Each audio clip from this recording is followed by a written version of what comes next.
시편 119편 17절에서 24절 말씀 봉독할 때에 주께서 성경에 명하신 바를 따라 주의 말씀 잘 받는 표로 크게 아멘합니다.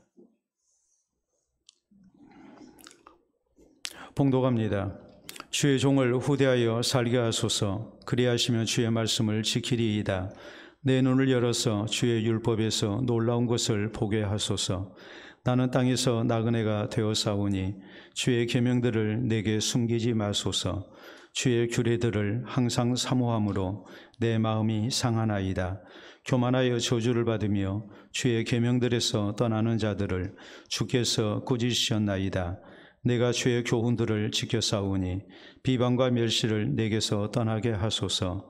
고관들도 앉아서 나를 비방하여 싸우나 주의 종은 주의 율례들을 작은 소리로 읊조렸나이다. 주의 증거들은 나의 즐거움이요 나의 충고자니이다. 아멘. 나라마다 그 나라를 대표하는 동물이 있습니다. 그리고 대부분 크고 힘이 센 가운데 용맹스러운 동물을 선호합니다. 세계 최강대국 미국은 독수리가 미국을 대표하는 동물입니다. 독일과 폴란드, 이집트와 필리핀도 마찬가지입니다. 소는 스페인과 베트남, 네팔을 대표합니다. 코끼리는 태국과 인도, 그리고 러시아와 핀란드는 곰을 내세웁니다. 오스트레일리아, 호주는 우리가 잘 아는 대로 캥거루입니다. 늑대는 이탈리아와 포르투갈, 그리고 터키, 트리키예입니다. 표범은 이란, 그리고 사자는 영국과 네덜란드, 에티오피아, 싱가포르가 사자를 자기 나라를 상징하는 동물로 내세웁니다. 싱가포르라는 말 자체가 바로 사자의 도시라는 뜻입니다. 우리나라는 뭐일 것 같습니까? 호랑이입니다. 말레이시아와 인도가 코끼리와 더불어서 호랑이를 자기 나라를 대표하는 동물로 내세웁니다. 모두가 하나같이 크고 힘이 세고 용맹한 동물을 자기 나라를 대표하는 동물로 정했습니다. 그런데 아주 특이하게도 중세시대부터 유럽의 강대국이었던 프랑스는 나라를 대표하는 동물이 수탉입니다. 수탉이 프랑스를 상징하는 동물이 된 유래는 세 가지로 봅니다. 먼저는 옛날 로마 제국이 프랑스의 고을 지방을 다스릴 때에 그 지방에 사는 골루라족과 수탉 발음이 비슷해서 수탉이 프랑스의 이미지가 되었다는 설이 있습니다. 두 번째는 성경을 보면 예수님의 제자 베드로가 수탉의 울음소리를 듣고 예수님을 부인했던 자신의 잘못을 깨닫고 회개합니다. 그래서 수탉은 악을 물리치는 빛을 가져오는 동물이라 여겨졌고 바로 아침과 희망을 상징하는 수탉으로 이미지가 씌워졌습니다. 그러므로 프랑스 대혁명 당시 사람들은 수탉을 상징하는 모자를 쓰고 혁명에 참여했고 성공했고 새로운 나라를 건설할 수 있었습니다. 그러므로 수탉이 바로 프랑스를 대표하는 동물이 된 것입니다. 세 번째는 중세 프랑스는 굉장히 혼란했던 나라였습니다. 이 혼란한 나라를 수습하고 유럽의 강대국으로 발전시킨 아주 뛰어난 왕이 있습니다. 바로 앙리 4세입니다.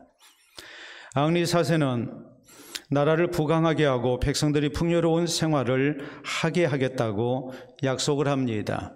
가난과 배고픔에 시달리고 있는 백성들에게 이런 약속을 했습니다. 하나님이 허락하신다면 이 나라의 모든 백성이 매주일에 닭고기를 먹게 해주겠다고 약속합니다. 이 약속대로 프랑스는 나라가 부강해졌고 백성들은 풍요로운 생활을 했습니다. 더 이상 배고픔과 가난에 시달리지 않아도 됐습니다. 그러므로 이것을 기념해서 수탉이 프랑스의 상징이 된 걸로 전해집니다. 오늘날도 프랑스의 닭고기 요리인 코코뱅은 국민 음식으로 유명합니다. 프랑스를 대표하는 음식 가운데 하나가 바로 닭고기 요리인 코코뱅입니다. 우리에게 먹거리의 소중함을 가르치는 유래라고 생각할 수 있습니다. 오늘 12월 둘째 주일은 전 세계 교회가 지키는 성서주일입니다. 하나님의 말씀인 성경의 소중함을 우리 모두 다시 한번 기억하고 또 이 성경을 사랑하고 성경 중심의 신앙생활을 우리가 다짐할 것을, 다시 한번 힘쓸 것을 그렇게 다짐하는 주일입니다. 또 성경을 힘써 보급할 것을 다짐하는 주일이기도 합니다. 오늘 본문 성경인 시 119편은 하나님의 말씀의 위대함을 찬양하는 시편으로 유명합니다. 또 하나님의 말씀을 사랑하고 또 이 말씀에 순종할 것을 우리에게 교훈하고 있습니다. 그래서 하나님의 백성된 우리 성도로 하여금 하나님을 향한 바른 신앙생활을 통하여 하나님께서 우리에게 약속하신 구원을 얻고 또 하나님이 약속하신 복을 향하여 나아가는 아름다운 신앙생활을 할 것을 우리에게 지도하는 성경입니다. 오늘 본문 성경은 우리 성도에게 하나님의 말씀인 성경에 대하여 우리가 가져야 할 신앙 자세가 무엇인가를 특별히 강조합니다. 그 가운데 오늘 본문 17절은 이렇게 말씀합니다. 주의 종을 후대하여 살게 하소서, 그리하시면 주의 말씀을 지키리이다라고 말합니다. 오직 하나님의 은혜 가운데에 우리가 하나님의 말씀을 지키고 이것을 온전히 순종하고 살게노라고 다짐하고 또 다짐합니다. 사랑하는 성도 여러분, 성경은 하나님의 말씀에 대해서 우리 성도에게 분명하게 부르는 별명이 있습니다. 바로 생명의 양식이요 영혼의 양식이라는 이름입니다. 그만큼 우리 성도가 바른 신앙생활을 하기 위해서는 하나님의 말씀인 성경을 소중히 여기고 가까이 여기고 성경 중심의 신앙생활을 해야 된다고 우리에게 힘주어 강조합니다. 그러므로 우리 육신의 건강을 위해서 우리에게 좋은 먹거리가 필요한 것과 마찬가지로 우리 영혼의 건강을 위해서도 무엇보다도 우리에게 하나님의 말씀이 소중하다는 것을, 필요하다는 것을 우리가 잊어서는 안 됩니다. 따라서 이 시간 우리 모두 본문 성경을 통해서 성경 중심의 바른 신앙생활을 위해 우리에게 필요한 신앙 자세가 무엇인가에 대하여 살펴봐야 됩니다. 그래서 하나님의 말씀대로 믿고 사는 가운데에 우리가 구원을 얻고 또 건강하고 복된 신앙생활을 하는 성도와 교회가 되어야 될 것입니다. 그러면 우리 모두 하나님의 말씀인 성경에 대하여 어떤 신앙 자세를 가져야 합니까? 우리는 첫째로 하나님의 말씀을 잘 깨우칠 수 있도록 또 하나님의 말씀을 통해서 우리가 하나님의 음성을 들을 수 있도록 하나님의 은혜를 구하는 자세가 필요합니다. 17절에 보면 주의 종을 후대하여 살게 하소서, 그리하시며 주의 말씀을 지키리다라고 말합니다. 이 말씀에 대해서 우리가 오해하지 말아야 할 것은 하나님께서 나를 살려주시면 내가 주의 말씀을 지키고 살 것이고 만약 나를 살려주지 아니하시면 내가 하나님의 말씀을 지키지 않겠습니다라는 뜻이 결코 아니라는 사실입니다. 원문의 뜻대로 하자면 이런 의미입니다. 주의 종에게 은혜를 베풀어 주시옵소서. 그래서 내가 장수하는 가운데 오래오래 하나님의 말씀을 지키며 살게 하여 주시옵소서라는 뜻입니다. 주의 종을 후대하여 살게 하소서. 하나님 나를 너그러이 대해 주시고 내게 은혜를 베풀어 주셔서 내가 건강한 모습으로 오래오래 살게 하여 주시옵소서. 그리하시면 내가 오래오래 사는 가운데 주의 말씀을 지키며 살아가겠습니다 라는 그런 뜻입니다. 그러므로 18절에 보면 내 눈을 열어서 주의 율법에서 놀라운 것을 보게 하소서라고 기도합니다. 내가 하나님의 말씀을 대할 때 하나님의 감동을 내게 허락하여 주셔서 이 말씀이 내게 무엇을 가르치고 있는지, 하나님의 명령이 무엇인지, 하나님이 내게 무엇을 바라시는지 이런 것을 그 하나님의 뜻을 깨달을 수 있게 해달라고 이렇게 기도합니다. 그리고 19절은 또 말씀합니다. 나는 땅에서 나그네가 되어사오니 주의 계명들을 내게 숨기지 마소서라고 했습니다. 내가 땅에서 나그네가 되었다는 말은 내 인생이라는 것이 짧고 불안정하다는 그런 뜻입니다. 더구나 내 모습이 땅에서 나그네가 되었다는 말은 다른 의미가 아닙니다. 나그네가 정처 없이 인생길을 가는 것과 마찬가지로 내가 갈 길을 바로 알지 못하고 방황하는 나그네 같은 삶을 살고 있다는 고백입니다. 그러므로 내 눈을 열어서 주의 계명을 내게 숨기지 마시고 잘 깨우쳐 달라고 하나님 앞에 은혜를 구하는 겁니다.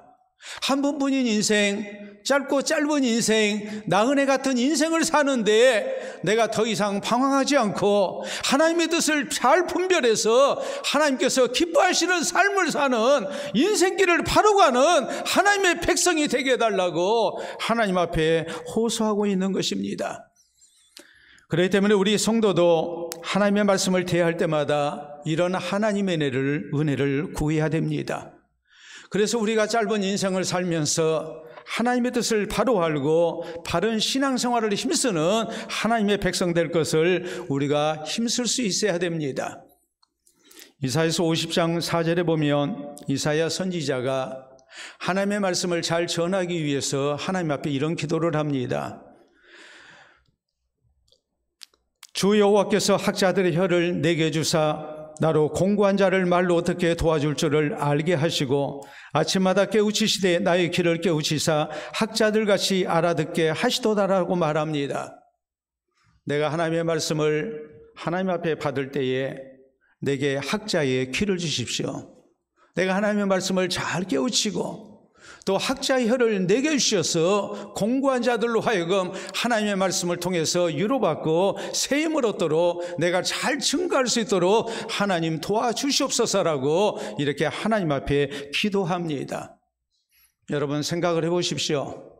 말씀을 하나님 앞에 직접 받고 전했던 선지자도 이렇게 하나님의 은혜가 필요했는데 하나님의 말씀을 받는 우리 입장에서 하나님의 감동이 없다면, 하나님의 은혜가 없다면 우리가 어찌 하나님의 말씀을 바로 깨우칠 수 있으며 하나님의 말씀을 통해서 우리가 은혜를 받을 수 있겠습니까? 그렇기 때문에 우리도 이사야 선지자처럼 하나님 앞에 이런 은혜를 마땅히 구해야 됩니다. 우리 예수님은 요한복음 14장 26절에 제자들에게 이렇게 말씀하십니다. 내가 성령을 보내서 그가 너희에게 모든 것을 가르치고 내가 너희에게 말한 모든 것을 생각나게 해주겠다고 약속하십니다. 성령의 은혜를 우리 예수님은 제자들에게 약속하셨습니다. 예수님이 하시는 놀라운 표적들을 보고 예수님이 어떤 분이신지를 가까이서 지켜봤던 또 예수님을 통해서 직접 하나님의 말씀을 들었던 제자들조차도 우리가 성경을 보면 어떤 경우에 하나님의 말씀이 예수님의 말씀이 무슨 뜻인지 깨닫지를 못했습니다. 그래서 어떤 경우에는 예수님께 책망을 듣기도 합니다. 너희가 왜 이렇게 어리석으냐고 왜 이렇게 둔하냐고 예수님이 책망하십니다. 그렇기 때문에 우리 예수님께서 말씀하십니다. 십자가 시시온 저희에게 약속하신 것은 내가 십자가에서 죽고 부활 승천한 후에 성령을 하나님이 보내셔서 너희로 하여금 하나님의 말씀, 내가 너희에게 전했던 말씀 기억나게 하시고 잘 깨우치도록 성령의 은혜를 허락하시겠다고 약속하십니다. 사도행전 16장에 보면 사도 바울이 빌립보에 가서 예수 그리스도의 복음을 전할 때 있었던 일입니다. 바울이 열심으로 예수 그리스도의 복음을 전했을 때에 루디아라는 여성 한 사람이 바울이 전한 말씀을 듣고 예수님을 구주로 영접하고 세례를 받습니다. 그리고 성경 그 이유를 이렇게 말씀합니다. 주께서 그 마음을 열어 바울의 말을 따르게 하신지라라고 했습니다. 사도 바울이 하나님의 말씀을 전할 때 예수 그리스도의 복음을 전할 때 성령이 역사하셨습니다. 루디아라는 여성도의 심령을 성령이 깨우쳐 주십니다. 하나님의 말씀을 깨닫게 하십니다. 그 말씀을 받을 수 있도록 마음문을 열게 하십니다. 믿게 합니다. 그리고 세례를 받게 합니다. 그래서 구원을 받을 수 있었습니다. 하나님의 말씀을 받을 때 성령의 감동하시는 은혜가 없으면 절대로 안 된다는 것을 우리에게 단적으로 보여주고 있는 것입니다. 영국의 위대한 역사학자인 토마스 칼라일이 있습니다. 이분이 이런 얘기를 했습니다. 우리가 다 공감할 수밖에 없는 말입니다. 잠이 오지 않으면 성경을 읽어라. 10분도 채 되지 않아서 당신의 불면증은 해소될 것이다 라는 말입니다. 많이들 경험하시잖아요. 절대로 틀린 말이 아니죠. 성경을 읽을 때 성령의 감동이 없으면 깨달아지지 않습니다. 아무런 은혜를 받지 못합니다. 하나님의 말씀인 성경이 우리에게 생명의 말씀이 되지를 못합니다. 그리고 아주 강력한 수면제가 된다는 말입니다. 우리가 하나님의 말씀을 대할 때 우리에게 필요한 신앙의 자세가 무엇인가를 반어법으로 가르치고 있는 겁니다. 어려서 집안이 가난해서 학교를 다니지 못하신 어르신들이 있습니다. 이분들이 노인이 돼서 나라의 혹은 시민단체의 도움을 받아서 한글을 깨우치십니다. 그 기쁨을 나타낸 시를 쓰고 그림을 그린 시화가 있습니다. 이분들이 쓴 시를 문해시라고 부릅니다. 글자를 해독하고 깨우치고 난 다음에 그 기쁨을 나타내는 시입니다.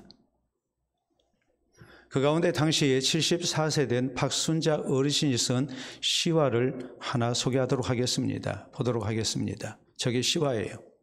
좀 더 확대해서 보도록 합니다. 농사짓기. 나는 농사를 짓는다. 올해는 깨농사를 지었다. 봄에는 꽃도 잘 피고 여름에는 열매도 잘 맺고. 그런데 딱 수확할 때가 되니 탁 줄기가 주저앉아 버리네. 글농사는 밤이고 낮이고 마음 쓰니 잘 지어지는데 깨농사는 마음이 주저앉아 버리네. 매년 짓는 농사인데 마음대로 안 되네. 마음이 주저앉아 버릴 때는 글농사나 지어봐야지. 나는 농사를 짓는다. 올해도 글농사를 짓는다라는 시입니다. 읽지 못했던 한글을 깨우치게 됐을 때 얼마나 그 기쁨이 크든지 이제까지 지어왔던 농사 마음대로 안 될 때 상심하기는커녕 오히려 내가 마음을 쓰면 글농사가 지어진다는 사실, 내가 가지고 있는 마음과 생각을 글로서 표현할 수 있다는 것이 얼마나 기쁘든지 그 기쁨을 이렇게 표현하고 있는 시입니다. 배움의 기쁨, 깨달음의 기쁨을 우리가 느낄 수 있는 시화입니다. 사랑하는 성도 여러분, 우리 성도에게도 하나님의 말씀을 대할 때 이런 기쁨이 있어야 됩니다. 하나님의 말씀의 맛을 우리가 맛보고 그 말씀을 깨닫고 그 말씀을 통해서 하나님의 음성을 듣고 또 하나님께서 내게 주시는 위로와 셈을 얻는 은총을 우리가 누리는 기쁨이 있어야 됩니다. 그러기 위해서 우리에게 필요한 것이 무엇입니까? 바로 성령의 은혜가 우리에게 필요한 겁니다. 감동하시는 은혜가 우리에게 필요한 겁니다. 그래야 우리가 구원의 도리를 깨닫습니다. 나를 향하시는 하나님의 뜻을 깨닫습니다. 하나님의 말씀으로 위로받고 우리가 셈을 얻을 수 있습니다. 이것을 위해서 우리 성도는 말씀을 대할 때마다 하나님의 은혜를 구하는 기도를 우리가 진실된 모습으로 드려야 됩니다. 성령의 감동하시는 은혜를 우리가 강구해야 됩니다. 그래서 하나님의 말씀을 대할 때 깨달아지고 믿어지고 또 신앙이 더욱 성숙되는 은총을 우리 모두가 누릴 수 있기를 바랍니다. 두 번째로 우리 성도는 하나님의 말씀을 늘 사모해야 합니다. 20절은 말씀합니다. 주의 규례들을 항상 사모함으로 내 마음이 상하나이다라고 말합니다. 항상 사모합니다. 내 마음이 상할 정도로 사모한다고 말합니다. 그만큼 애타는 심정으로 하나님의 말씀을 항상 사모한다고 말합니다. 그 의미가 뭐겠습니까? 하나님의 말씀을 소중히 여긴다는 말이요, 날마다 사모한다는 말이요, 가까이 하며 산다는 말입니다. 우리에게 이 신앙 자세가 있어야 한다는 뜻입니다. 성경에 보면 우리 하나님께서 하나님의 말씀을 대표하는, 율법을 대표하는 십계명을 모세에게 주십니다. 모세 나이가 80세인데 하나님께서 시내산에 오르게 하십니다. 시내산은 하나님의 임재가 나타난 산이었습니다. 그 높이가 무려 2884m, 굉장히 높은 산입니다. 백두산보다도 높습니다. 그리고 하나님께서 모세에게 십계명이 새겨진 돌판을 주실 때 40일 동안 금식 기도하게 하셨습니다. 그리고 하나님의 말씀을 받게 하셨습니다. 모세가 십계명이 새겨진 돌판을 들고 산 아래로 내려왔는데 그 사이에 산 아래에 있던 백성들이 금송아지 우상을 만들어 놓고 하나님 앞에 범죄하고 있습니다. 얼마나 화가 나든지 그걸 던져서 깨버렸습니다. 하나님께서 모세에게 다시 산으로 올라오게 하십니다. 그리고 십계명의 돌판을 다시 주십니다. 모세가 돌판을 만들어 가지고 올라갔을 때 하나님께서 거기에 새겨주셨습니다. 그때도 하나님께서는 모세에게 40일 동안 또 금식기도 하게 하셨습니다. 80도인입니다. 그 높은 산에 올라갔는데 하나님께서 40일을 금식하고 난 다음에 물도 먹지 않는 가운데 하나님의 말씀을 기다리게 하셨습니다. 그만큼 우리가 하나님의 말씀을 사모하며 기다림 가운데 받아야 된다는 것을 우리 하나님께서는 가르치신 것입니다. 우리 예수님께서 오병이어의 표적을 나타내십니다. 떡 5개와 물고기 2마리를 가지고 남자 어른만 5천여 명 되는 2만여 명의 많은 백성들을 먹이셨습니다. 어마어마한 기적이었습니다. 예수님께서 이런 기적을 나타내신 것은 우리가 떡을 먹어야 사는 것처럼 하나님이 내려주신 산떡 대신 생명의 떡이 되신 예수님을 우리가 구주로 믿어야 구원 얻을 수 있다는 것을 나타내시기 위함이었습니다. 예수님은 하나님이 우리를 죄와 사망으로부터 구원하실 수 있는 생명의 양식된다는 것을 하나님이 내려주신 산떡이라는 것을 우리로 하여금 믿게 하기 위해서 나타낸 표적이 바로 오병이어의 기적이었습니다. 그런데 사람들이 예수님께 나와서 예수님을 믿을 생각하지 않습니다. 그리고 또 다른 기적을 요구합니다. 그러므로 예수님 말씀하십니다. 너희가 내게 나온 것은 표적을 본 까닭이 아니요 떡을 먹고 배불렀기 때문이다. 나를 믿어야 된다. 떡을 먹어야 사는 것처럼 너희가 나를 구주로 믿어야 너희가 생명을 얻는다. 무리들이 이런 반응을 보입니다. 이 말씀은 어렵도다. 누가 알아들 수 있겠느냐. 그리고 예수님을 떠나가고 다시는 함께하지 아니합니다. 답답한 심정으로 예수님이 제자들에게 물으십니다. 너희도 가려느냐? 그랬더니 제자 중 베드로가 대답합니다. 영생의 말씀이 주께 있사오니 우리가 누구에게 가겠습니까? 우리가 하나님 앞에 나올 때 어떤 세상적인 기적을 바라고 나오는 사람, 세상적인 목적을 가지고 나오는 사람이 아니라 하나님의 말씀에 대한 사모하는 마음을 가지고 오늘 이 말씀이 나를 살린다는 이 절박한 심정을 가지고 우리가 주님의 말씀을 기다리는 성도가 되어야 됨을 우리에게 가르치고 있는 것입니다. 조선시대 최고의 성군으로, 우리 역사의 최고의 성군으로 손꼽히는 인물이 있습니다. 누굽니까? 바로 세종대왕입니다. 세종대왕은 이런 말씀을 하십니다. 백성은 나라의 근본이요 밥은 백성의 하늘이다라고 말했습니다. 임금이 백성들의 하늘이 아닙니다. 백성이 나라의 근본입니다. 밥은 백성의 하늘입니다. 이 소중한 백성들을 잘 먹여야 되겠다고 세종대왕은 백성을 위한 정치를 폈습니다. 그래서 평안하고 부강한 나라를 세울 수 있었습니다. 그래서 우리나라 사람들은 예로부터 밥을 소중히 여겼고 모든 것은 밥으로 통합니다. 아마도 제가 여러분에게 지금부터 소개하는 예시를 보면 맞아 하는 생각이 저절로 들 겁니다. 그리고 또 이런 말을 하루에 한 번쯤은 분명히 사용하실 겁니다. 뭘까요? 확인해 보도록 하겠습니다. 혼낼 때 너 오늘 국물도 없을 줄 알아. 고마울 때 나중에 밥 한번 먹자. 안부를 물어볼 때 밥은 먹고 지내냐? 아플 때 밥은 꼭 챙겨 먹어.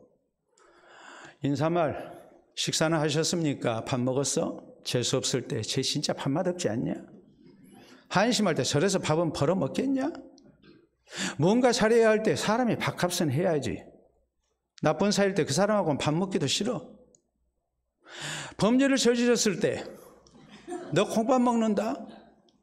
멍청하다고 욕할 때 이 밥팅아? 심각한 상황일 때 너 목구멍에 밥이 넘어가냐? 무슨 일을 말릴 때 그게 밥 먹여주냐? 최고의 정 떨어지는 표현, 밥맛 떨어져. 비꼴 때 밥만 잘 처먹더라. 좋은 사람, 밥 잘 사주는 사람. 최고의 힘은 밥심이고 나쁜 사람은 다 된 밥에 채 뿌리는 놈이라고 그래. 우리가 그렇게 사용하잖아요. 우리 삶의 밥이 얼마나 소중하고 필요한가를 단적으로 우리의 관용적 표현을 통해서 우리가 나타내고 또 사용하고 있는 겁니다. 옛날이나 지금이나 똑같습니다. 사랑하는 성도 여러분, 우리 성도의 신앙생활에 있어서 하나님의 말씀이 우리의 생명의 양식이고 영혼의 양식인 것을 우리가 잊지 말아야 됩니다. 참으로 소중하고 꼭 필요하다는 것을 우리는 명심해야 됩니다. 그러므로 성경은 베드로전서 2장 2절에 우리에게 말씀합니다. 갓난 아기들같이 순전하고 신령한 젖을 사모하라. 이는 그로 말미암아 너희로 구원에 이르도록 자라게 하려 함이라라고 말씀합니다. 우리의 신앙생활 속에서 우리가 갓난아이가 젖을 사모함같이 하나님의 말씀을 사모해야 우리가 바른 신앙생활을 힘쓸 수 있고 우리가 구원에 이르도록 자라가는 그리스도인이 될 수 있음을 분명하게 성경은 말씀하십니다. 그러므로 우리 성도는 마땅히 하나님의 말씀을 늘 사모해야 됩니다. 날마다 사모해야 됩니다. 가까이 해야 됩니다. 성경 중심의 신앙생활을 우리가 힘써야 됩니다. 그래서 바른 신앙생활을 힘쓰는 가운데 우리의 신앙이 자라나고 또 넉넉히 구원에 이르는 우리 모두가 될 수 있기를 바랍니다. 세 번째로 우리가 바른 신앙생활을 위해서 우리에게 필요한 신앙의 자세, 그것이 무엇일까요? 그것은 오직 하나님 말씀에 순종하며 사는 것입니다. 성령의 감동하심을 통해서 은혜를 구해서 우리가 하나님의 말씀을 깨닫고 늘 하나님의 말씀을 사모하고 가까이 하는 가운데 우리가 생명의 양식을 얻었다면, 영혼의 양식을 얻었다면 다음으로 우리에게 필요한 것은 하나님 말씀에 순종하고 사는 겁니다. 21절은 말씀합니다. 교만하여 저주를 받으며 주의 계명들에서 떠나는 자들을 주께서 꾸짖으셨나이다. 교만한 마음으로 하나님의 말씀에 불순종하는 자들에게 하나님의 책망과 징계가 있음을 말씀합니다. 22절에 보면 내가 주의 교훈들을 지켜 싸우니 비방과 멸시를 내게서 떠나게 하소서라고 말합니다. 반대로 하나님의 말씀에 순종하는 성도는 하나님께서 지켜주시고 또 하나님께서 보호해달라고 기도합니다. 23절에 있는 말씀, 고관들도 앉아서 나를 비방하여 싸우나 주의 종은 주의 인류애들을 작은 소리로 읊조려나이다라고 말합니다. 세상 권세를 가진 자들에게 비방을 당합니다. 멸시와 비방을 당합니다. 그래도 나는 오직 하나님의 말씀을 사랑합니다. 그 말씀대로 살고자 내가 힘썼습니다라고 고백합니다. 24절에 또 말씀합니다. 주의 증거들은 나의 즐거우며 나의 충고자니라고 말합니다. 하나님의 말씀대로 사는 것을 나는 즐거워했습니다. 왜냐하면 하나님께서 사랑하시고 복주시고 책임지시는 은혜가 있기 때문입니다라고 분명한 신앙 고백 가운데서 하나님의 말씀을 사랑했음을 고백합니다. 하나님의 말씀은 주의 율례들은 나의 충고자가 되십니다라고 말합니다. 혹시라도 내가 하나님 앞에 바로 살지 못했을 때 이 하나님의 말씀이 나를 책망합니다. 내가 어떻게 살아야 할지 내가 방황할 때 하나님의 말씀이 나로 하여금 바른 길 가도록 권면하십니다. 바른 길을 가르쳐 주십니다. 그러므로 하나님의 말씀이 나의 충고자가 되십니다라고 고백합니다. 그리고 나는 이 말씀대로 순종하며 살아노라고 이렇게 하나님 앞에 기도하고 있는 것입니다. 그러므로 하나님의 말씀에 대해서 뭐라고 표현합니까? 주의 계명이라고 말합니다. 주의 교훈이라고 말합니다. 주의 율례라고 말합니다. 꼭 지키고 순종해야 하는 것이 하나님의 말씀인 것을 분명하게 강조하고 있는 것입니다. 그래서 우리 성도가 하나님 말씀에 순종하고 살 때 하나님의 놀라운 복이 주어지는 증거가 나타나게 된다고 강조하고 있는 것입니다. 따라서 우리 성도는 하나님 말씀에 순종하고 사는 것이 참으로 중요하다는 것을 다시 한번 기억해야 됩니다. 우리 예수님은 분명히 말씀하셨습니다. 나더러 주여 주여 하는 자마다 다 천국에 들어갈 것이 아니요 다만 하늘에 계신 내 아버지 뜻대로 행하는 자라야 들어간다라고 말씀하십니다. 우리가 하나님 말씀에 순종하고 살아야 천국 들어가는 하나님의 백성 될 수 있음을 주님은 강조하셨습니다. 요한복음 14장 21절에 말씀하십니다. 나의 계명을 지키는 자라야 나를 사랑하는 자니 나를 사랑하는 자는 아버지께서 저를 사랑하실 것이요 나도 그를 사랑하여 그에게 나를 나타내리라라고 말씀하십니다. 진짜 예수님 사랑하는 것이 무엇인가? 하나님 말씀에 순종하고 사는 것이 진짜 예수님을 사랑하는 거고, 그래야 하나님이 사랑하시고 우리 주님도 그 사람을 사랑하셔서 그에게 나를 나타내겠다고, 정말 예수님이 함께 하시고 지켜주시고 붙드시는 은혜를 체험할 수 있도록 우리 주님께서 나타내 주시겠다고 약속을 하십니다. 그래서 신앙경은 이렇게 말합니다. 순종은 천국의 모든 문의 열쇠요. 오늘 순종하면 내일에는 하나님의 복이 나타난다라고 말합니다. 우리가 하나님 말씀에 순종해야 천국의 문이 열립니다. 구원의 문이 열립니다. 하나님의 은혜와 복의 문이 열립니다. 오늘 순종할 때 내일 하나님의 복이 우리 가운데 나타납니다. 그러므로 사랑하는 성도 여러분, 우리 모두 하나님의 말씀을 힘써 지켜야 됩니다. 하나님의 말씀대로 믿어야 되고 하나님의 말씀대로 살아야 됩니다. 그래서 하나님께서 약속하신 대로 구원을 얻고 또 하나님께서 함께 하시고 사랑하시고 복 주시는 아름다운 체험을 얻는 은혜가 우리 모두에게 있기를 바랍니다. 제가 책에서 읽은 내용입니다. 말씀을 전하는 설교자로서 또 우리 성도의 신앙생활에 있어서 하나님의 말씀이 얼마나 중요한가를 저는 이보다도 더 단적으로 또 우리 대한민국 교회의 현실에 비춰서 정확하게 지적하고 있는 글을 읽어본 적이 없습니다. 그만큼 저에게 굉장히 충격적인 내용이었습니다. 한번 보도록 하겠습니다. 저는 주방장이 바뀌는 후 음식 맛이 나빠진 식당을 고집스럽게 찾는 사람을 본 적이 없습니다. 식당의 음식 맛이 나빠지면 손님들은 자연스럽게 떨어져 나갑니다. 아무리 그 식당의 인테리어가 좋고 음악이 감미롭다고 해도 사람들은 더 이상 그 식당을 찾지 않습니다.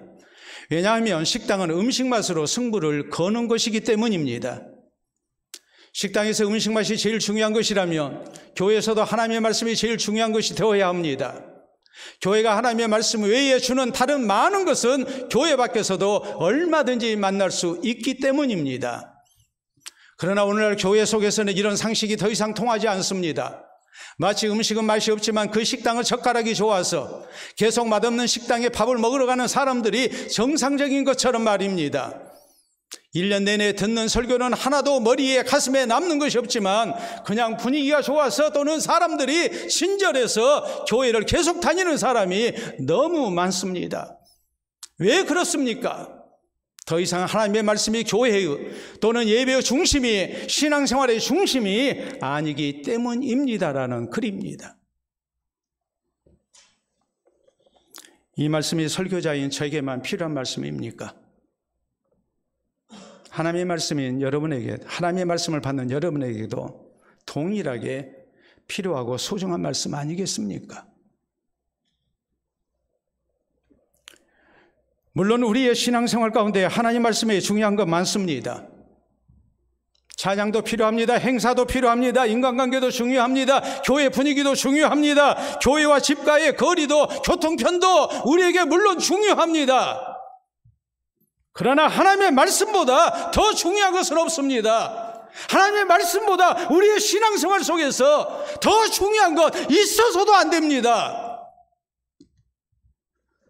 그러므로 저는 지금까지 제 목회에 가장 소중한 것은 말씀을 전하는 설교라고 생각하고 실천해 왔습니다. 저는 새벽기도도 상당히 길게 합니다. 설교 시간이 대부분입니다. 예배 시간 30분, 40분 드립니다. 저녁 설교 50분씩 합니다. 낮 설교 기본으로 35분 합니다. 설교 시간이 깁니까? 지루합니까? 설교 시간이 가장 중요하기 때문에 그렇습니다. 5분 설교 듣고 30분 기도하는 것보다 30분 하나님의 말씀을 듣고 5분 하나님의 뜻대로 기도하는 것이 더 중요하다고 믿기 때문에 저는 그렇습니다. 그 이유가 무엇입니까? 우리 성도가 하나님 말씀 중심의 신앙생활을 하지 않고는 절대로 바른 신앙 가질 수 없기 때문에 그렇습니다. 바른 신앙생활 할 수 없기 때문에 그렇습니다. 아무리 교회를 10년, 20년, 30년 평생을 다녔다 할지라도 구원받지 못합니다. 하나님의 사랑과 은총 체험할 수 없습니다. 그러므로 사랑하는 성도 여러분, 오늘 성서주의를 맞이해서 우리 모두 다시 한번 성경 중심의 신앙생활을 힘써야 됩니다. 하나님 말씀을 대할 때마다 하나님의 은혜, 성령의 은혜를 구해야 됩니다. 그리고 하나님의 말씀을 늘 사모해야 됩니다. 가까이 해야 됩니다. 육신의 양식 먹는 것 이상으로 하나님의 말씀을 날마다 대해야 됩니다. 설교 말씀을 소중히 여겨야 됩니다. 그리고 하나님 말씀 들려주신 대로, 깨우쳐 주신 대로, 하나님 말씀 선포된 대로 우리가 순종하며 살아야 됩니다. 하나님 말씀 따라서 진실되게 예수 그리스도를 나의 구주로 믿고 구원받은 성도로서 하나님이 기뻐하시는 모습으로 우리가 말씀에 순종하고 사는 바른 신앙생활을 우리가 힘써야 됩니다. 그래서 진실된 그리스도인으로 인정받고 하나님의 사랑과 은총을 체험하고 장차 하나님 나라 천국에 넉넉히 들어가는 우리 모든 성도 되시기를 우리 주님의 이름으로 축원합니다. 우리 함께 기도합니다. 오늘 나의 신앙생활 속에서 제일 중요한 것은 무엇입니까? 하나님 말씀이 제일 중요합니다. 이것보다 더 중요한 것 없습니다. 신앙생활의 전부라 해도 과언이 아닙니다. 여러분이 성경을 대할 때 부족함이 분명히 있습니다. 말씀을 전하는 저에게도 부족함이 있습니다. 성령의 은혜가 필요합니다. 성령의 감동하심이 필요합니다. 하나님의 말씀이 소중하기에 날마다 가까이 해야 되고 말씀을 늘 기쁨으로 받아야 됩니다. 그리고 그 말씀에 순종하고 그대로 믿고 살아야 됩니다. 이것을 통해서 우리가 바른 신앙생활에 힘쓰고 구원 얻고 또 하나님의 약속하신 은총 가운데 하나님의 함께하심을 체험하면서 사는 아름다운 신앙생활 또 성도 될 것을 우리가 다짐할 수 있기를 바랍니다. 기도합니다.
친히 교회 머리가 되시고 우리의 생명주가 되신 아버지 은혜를 진심으로 감사합니다.